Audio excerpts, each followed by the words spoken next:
Hi, welcome to the Trade Tech Solutions video, the case for virtual trade missions.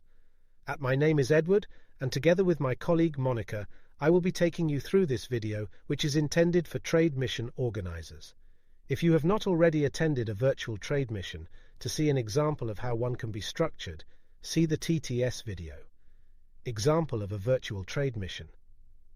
This video sets out the business case for virtual trade missions in 11 slides and lasts about 10 minutes.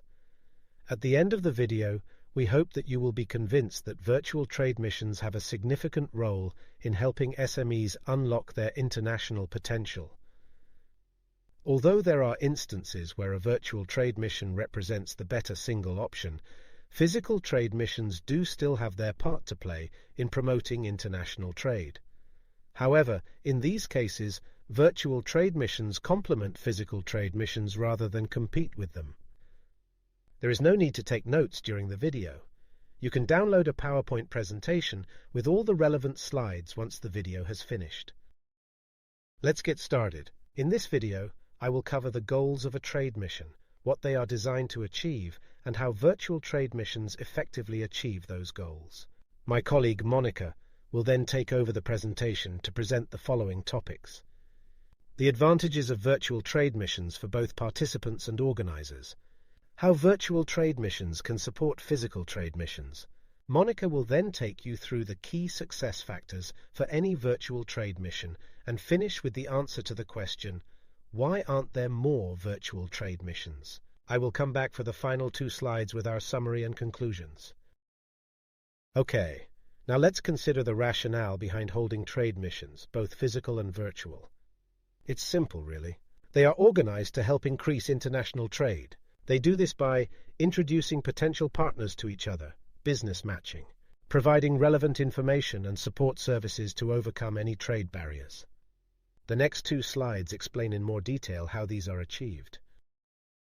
Business matching. Virtual trade missions facilitate business matching in several ways. Stand visits. These allow one-to-one company meetings, which can be booked in advance. Presentations. During these, there is the opportunity to chat directly with other participants, as well as to ask questions to the presenters. Workshops. These are hosted by sponsors and exhibitors, and bring together companies to discuss topics of specific, mutual interest. One-to-one introductions. The platform initiates introductions based on interest criteria registered by participants, so-called business speed dating. So, some business matching occurs through the direct initiative of participants. Others are through introductions by the trade mission organizer. Information and support services. The trade mission organizer determines the range, detail, and practical nature of information and support services. They define what is to be covered, who is to cover each element, and how they are to be covered, before, during, and after the event. Information and support services are provided through the Help Desk. The Help Desk should cover questions related specifically to the event, as well as to operational questions in general. Presentations. The Help Desk should cover questions related specifically to the event, as well as to operational questions in general. Presentations. These provide information and allow for questions and answers. Workshops. These allow for a more proactive exchange of information between interested parties. Stand visits.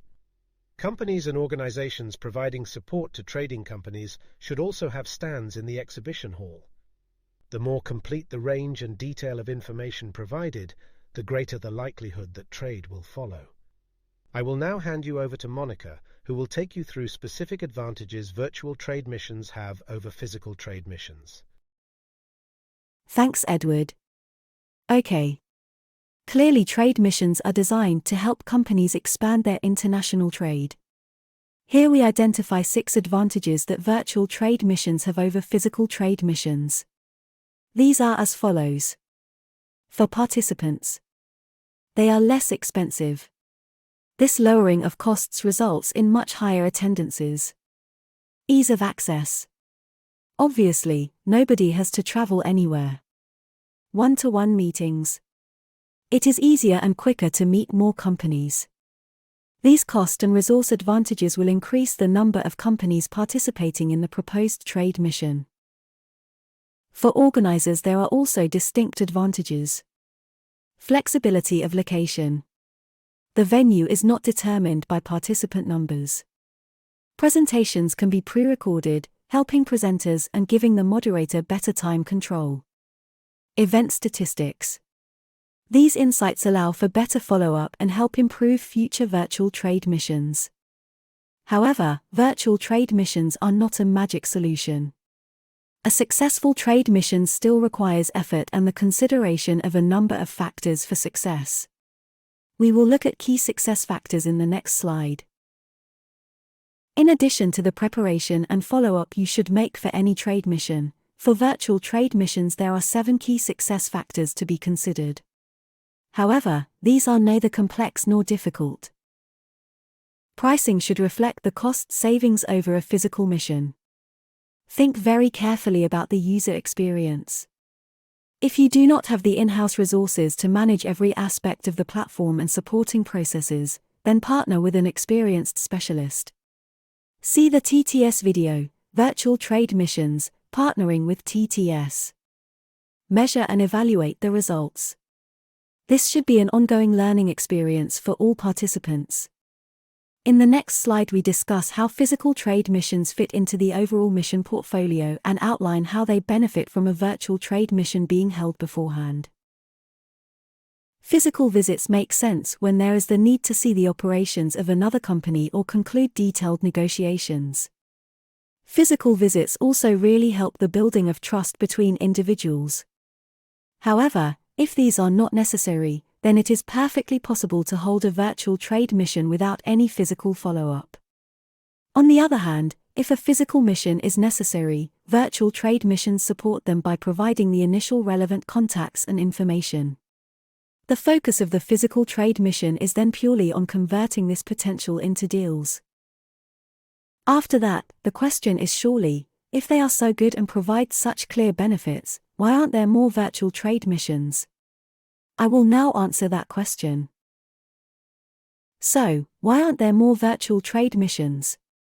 Traditional trade mission organizers told us that during COVID, they had a miserable experience of virtual trade missions. There are a number of reasons for these bad experiences. Some organizers used webinars as a substitute, but a trade mission is not the same as a webinar. Successful trade missions require many more facilities not provided by webinars.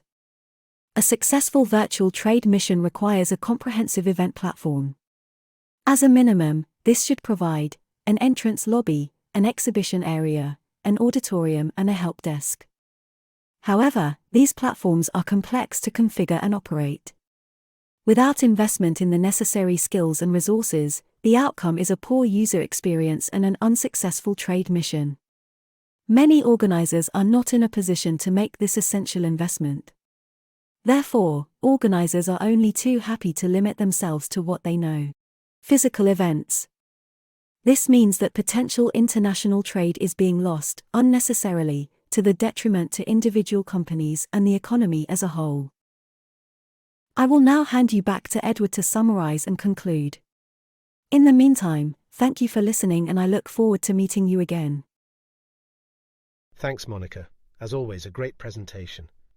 I hope that you now appreciate how virtual trade missions represent the least risk solution for companies to assess new markets, meet potential trading partners, and find the information they need to trade with a new country. Companies no longer need to take expensive marketing leaps of faith into the unknown. Virtual trade missions reduce risk and make it easier to identify new market potential and turn it into actual deals. Virtual trade missions can sometimes completely replace the need for physical trade missions, especially where the trade is not in physical goods. However, even when a physical trade mission is appropriate, it will be made much more effective if preceded by a virtual trade mission. Well, that's it. I hope that you have found this presentation informative and helpful, and that the case for virtual trade missions has convinced you of their value both in their own right and as a complementary first step to any physical trade mission. This is Edward and Monica from Trade Tech Solutions, thanking you for watching the case for virtual trade missions, how to promote international trade opportunities to a wider audience. If you would like to discuss virtual trade missions and how we could help, we would be delighted to speak with you.